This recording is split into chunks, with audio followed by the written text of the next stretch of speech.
والذین اور وہ لوگ فی اموالہم ان کے مالوں میں حق حق ہے معلوم معلوم. حق معلوم سے مراد زکوٰۃ ہے. بعض کے نزدیک یہ عام ہے یعنی صدقات واجبہ اور نافلہ اس میں شامل ہے. دونوں طرح کے صدقات اس میں شامل ہیں، واجب ہوں یا نفل ہوں. اب یہ سورت مکی ہے تو اس آیت سے یہ معلوم ہوتا ہے کہ صدقہ اور زکوٰۃ مکہ میں بھی فرض تھے اور وہاں بھی اہل ایمان اپنے اموال سے مقرر حصہ نکالتے تھے، لیکن کوئی خاص نصاب اس وقت نہیں دیا گیا تھا. زکوٰۃ کا جو موجودہ نصاب ہے وہ مدینہ میں مقرر ہوا تھا، لیکن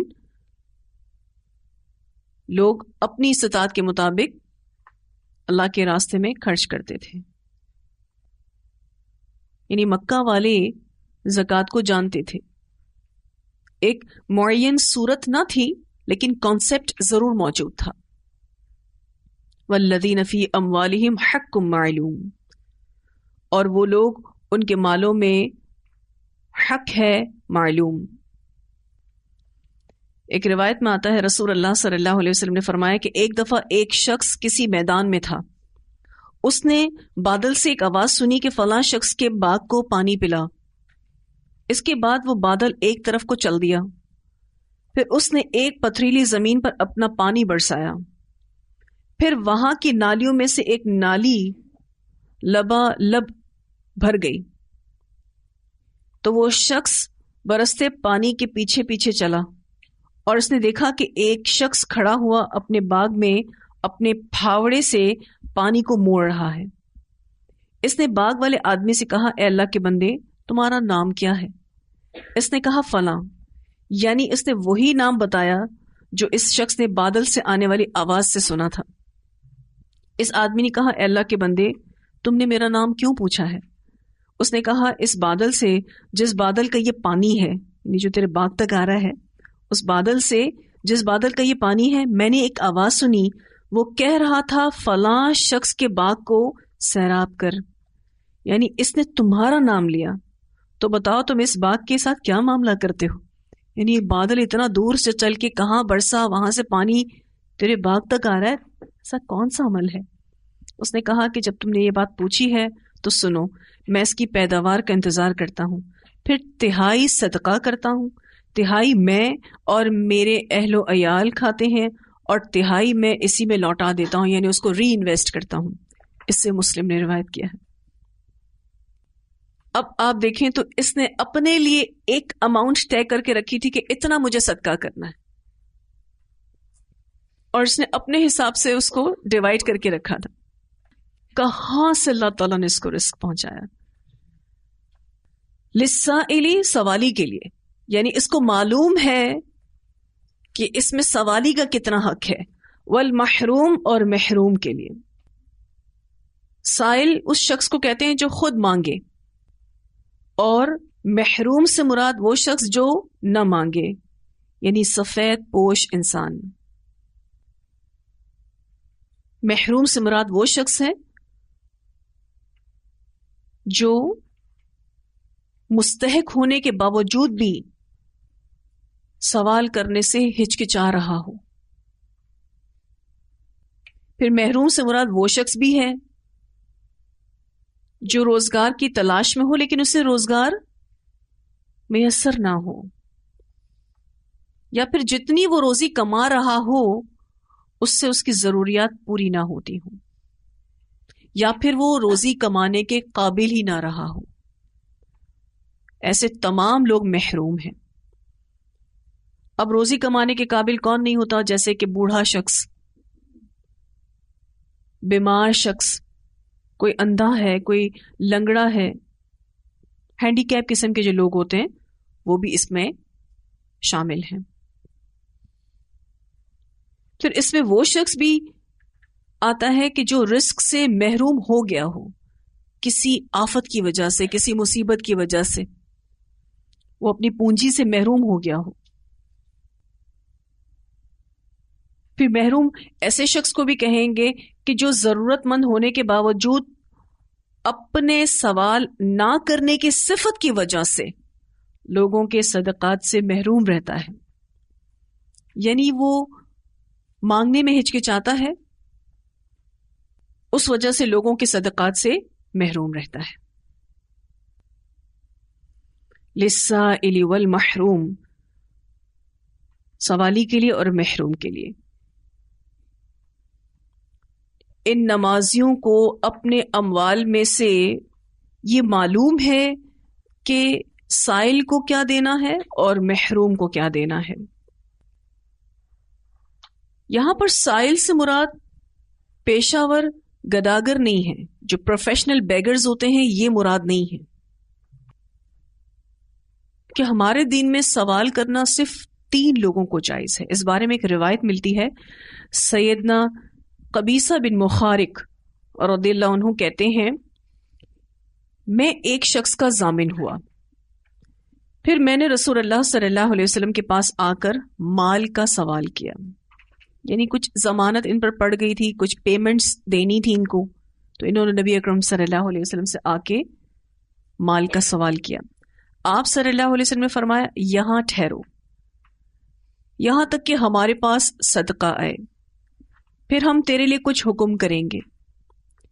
پھر مجھے مخاطب کر کے فرمایا قبیصہ 3 شخصوں کے سوا کسی کے لیے سوال کرنا جائز نہیں. ایک وہ جو ضامن ہو، یعنی اس پر چٹی پڑ جائے جس کا وہ اہل نہ ہو، یعنی کوئی ایسا نقصان ہو جائے، کوئی ایسا جرمانہ اس پر پڑ جائے، کوئی ایسا تاوان اس پر پڑ جائے، یا کوئی ایسا خرچ اس پر آ جائے جو وہ پے نہ کر سکتا ہو، تو وہ اس چٹی کی حد تک مانگ سکتا ہے، پھر رک جائے. یعنی اس کی وہ پیمنٹ ہو جائے پھر اس کو مانگنا نہیں چاہیے. دوسرا وہ شخص جسے ایسی آفت پہنچے جو اس کا سارا مال تباہ کر دے، وہ اس حد تک مانگ سکتا ہے کہ اپنے پیروں پر کھڑا ہونے کے قابل ہو جائے. اور تیسرا وہ شخص جس کو فاقے کی نوبت آ گئی ہو اور اس کے قبیلے کے 3 معتبر شخص گواہی دیں کہ فلاں کو فاقہ پہنچا ہے، اب اس کے لیے سوال کرنا جائز ہے یہاں تک کہ اس کی محتاجی دور ہو جائے. پھر فرمایا اے قبیصہ، ان 3 قسم کے آدمیوں کے سوا کسی اور کے لیے سوال کرنا حرام ہے، اور ان کے علاوہ جو شخص بھی سوال کر کے کھا رہا ہے وہ حرام کھا رہا ہے. اس سے مسلم نے روایت کیا ہے. یعنی ضرورت نہیں ہے کسی کو مانگنے کی، سوال کرنے کی، پھر بھی وہ سوال کرتا ہے تو پھر وہ حرام کھاتا ہے. بخاری کی روایت میں آتا ہے آپ صلی اللہ علیہ وسلم نے فرمایا جو شخص اپنا مال بڑھانے کے لیے لوگوں سے سوال کرتا ہے وہ دراصل آگ کے انگارے طلب کر رہا ہے، اب وہ چاہے تو کم کر لے یا زیادہ اکٹھے کر لے. اس سے بخاری نے روایت کیا ہے. اور آپ دیکھیں ہمارے معاشرے میں جو پروفیشنل بیگرز ہیں کتنے عام ہیں، اور لوگ اسی پریشانی میں ہوتے ہیں کہ ان کو ہم اپنے مال میں سے دیں یا نہ دیں. ہم ان کو منع کرتے ہیں تو کہیں گناہ تو نہیں ملتا. بہت سارے لوگ اس ٹینشن میں ہوتے ہیں. آپ دیکھیں ہمارے دین میں تو سوال بھی صرف 3 لوگوں کو کرنے کی اجازت ہے. سوال کرنا ہمارے دین میں پسندیدہ نہیں ہے.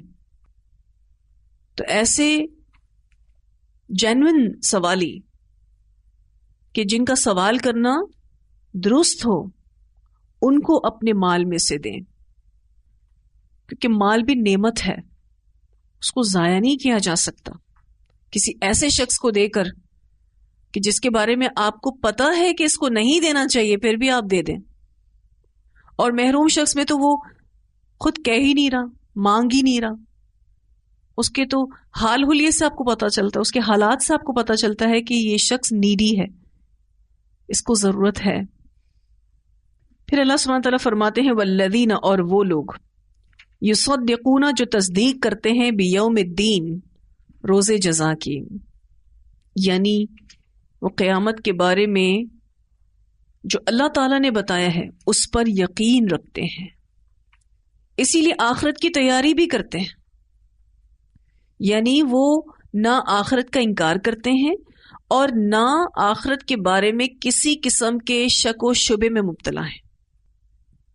یہ لوگ روز جزا کی تصدیق کرتے ہیں، یعنی اس پر پورا یقین رکھتے ہیں، اسی وجہ سے وہ اس دن کی تیاری بھی کرتے ہیں۔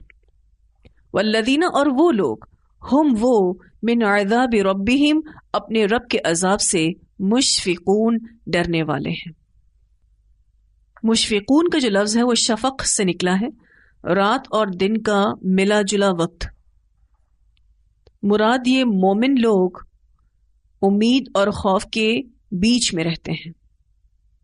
امید اس بات کی کہ اللہ تعالیٰ ان کے گناہوں کو، ان کی کوتاہیوں کو معاف کر دے گا، اور خوف اس بات کا کہ اگر اللہ سبحانہ تعالیٰ نے معاف نہ کیا تو سزا مل سکتی، تو ان کو بہترین اجر کی امید ہے اور اللہ کی طرف سے ملنے والے عذاب کا خوف بھی ہے۔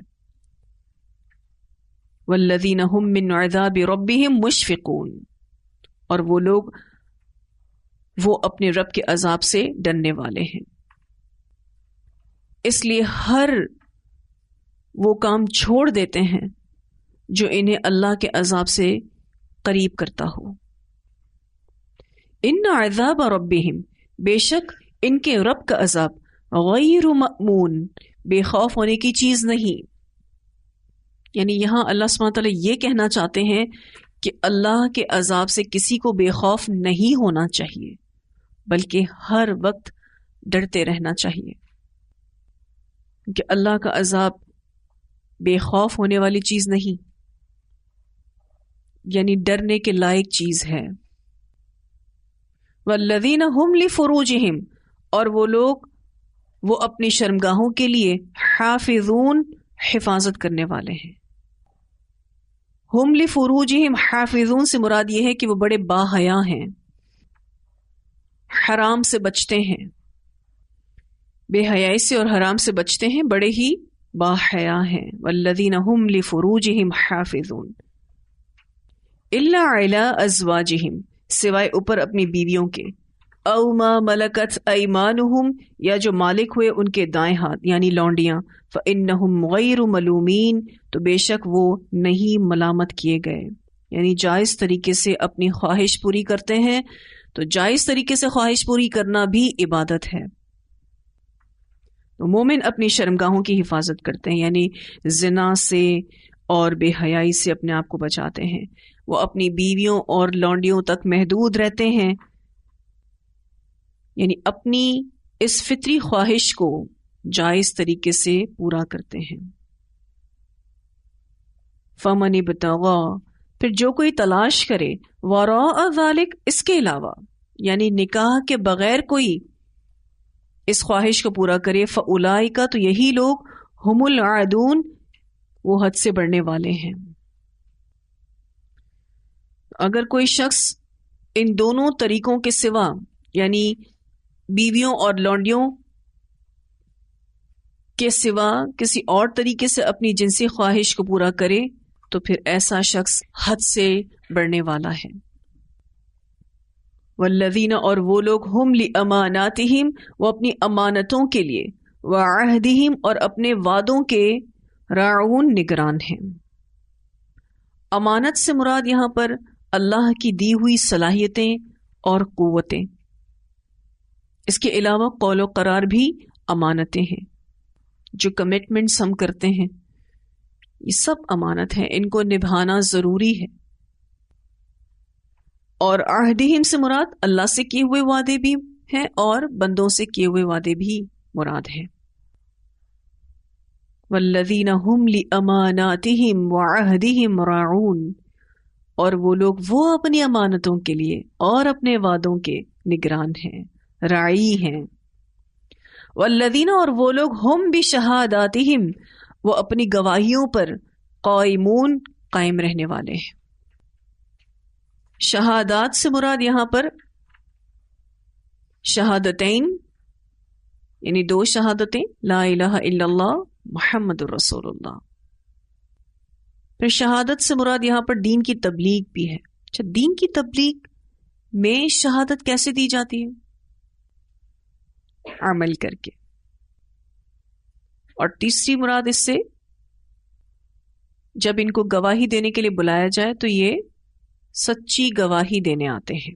والذین هم بشہاداتہم قائمون، اور وہ لوگ اپنی گواہیوں پر یعنی شہادتین پر یعنی دین کی تبلیغ پر اور سچی گواہی دینے میں قائم رہنے والے ہیں، یعنی استقامت اختیار کرنے والے ہیں، سچے ہیں. والذین، اور وہ لوگ ہم علی صلاتہم، وہ اپنی نمازوں پر یحافظون، حفاظت کرنے والے ہیں. اس مقام پر کلام کا آغاز بھی نماز سے ہوا اور اختتام بھی. اس بات کی دلیل ہے کہ نماز کس قدر اہم ہے اور اسے کس قدر شرف حاصل ہے.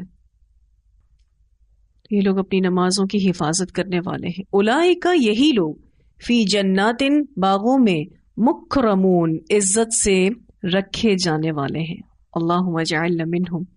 سورۃ المؤمنون کے آغاز میں بھی اسی طرح سے ملتی جلتی آیات ہیں جس کا اختتام یوں کیا گیا تھا، اولئک هم الوارثون الذین یرثون الفردوس هم فیہا خالدون. اور یہاں پر اللہ تعالیٰ نے اس طرح سے اختتام کیا ہے، اولئک فی جنات مکرمون، یعنی مختلف قسم کی لذتوں اور مسرتوں سے ان کی عزت افزائی کی جائے گی. اور یہ عزت افزائی ان تمام اوصاف کو اختیار کرنے سے ملے گی کہ نمازوں میں دوام ہو، مال کو خرچ کرنے میں معلوم ہو، اس میں بھی یعنی دوام ہو، پھر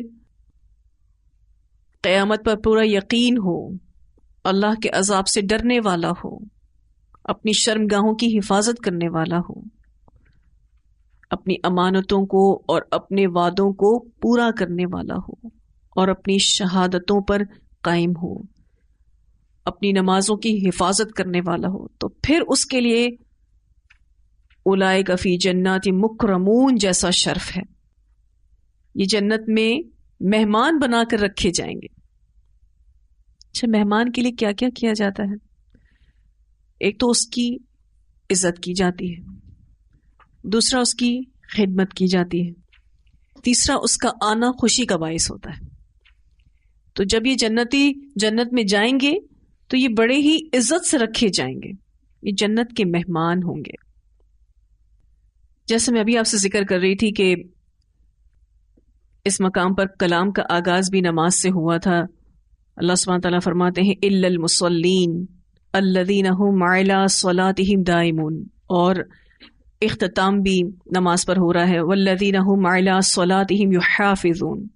یہ سورۃ المعارج ہے جس میں بلندیوں کا ذکر کیا گیا. اللہ سبحانہ تعالیٰ کی صفت ذی المعارج بھی بتائے گی. تو نماز جو ہے وہ مومن کی معراج ہے. جب بندہ مومن خلوص کے ساتھ، درست طریقے پر، پابندی کے ساتھ اللہ کے حضور نماز ادا کرتا ہے تو یہ نماز اس کو بلندی عطا کرے گی. یہ نماز اس کو ایسے باغوں میں داخل کروائے گی جہاں وہ عزت سے رکھے جائیں گے، اور ایسے مہمان ہوں گے کہ جن کی عزت افزائی کے ساتھ ساتھ خوب خدمت کی جائے گی، اور ان کا آنا خوشی کا باعث ہوگا.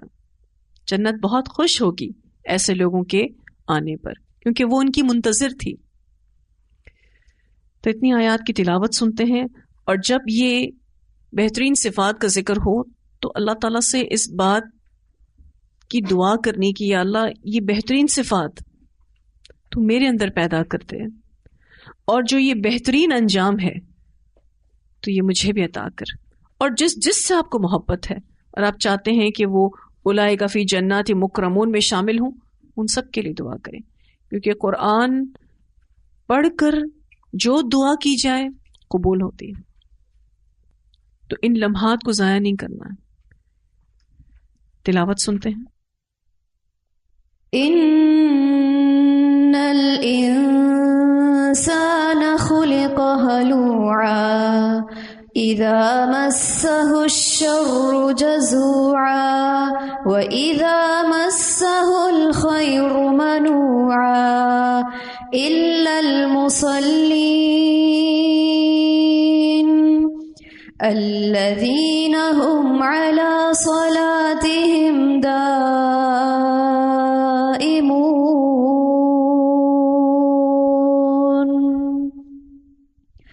والذين في أموالهم حق معلوم للسائل والمحروم والذين يصدقون بيوم الدين والذين هم من عذاب ربهم مشفقون إن عذاب ربهم غير مأمون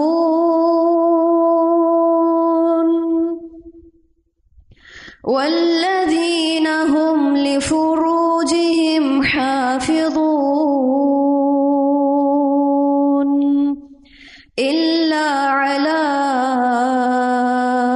أزواجهم أو ما ملكت أيمانهم فإنهم غير ملومين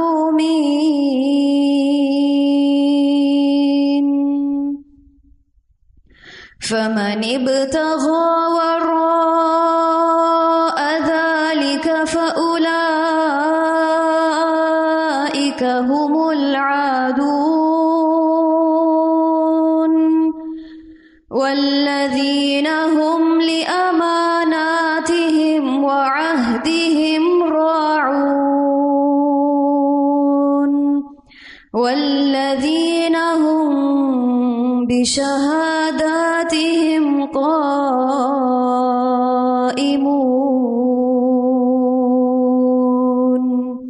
والذين هم على صلاتهم يحافظون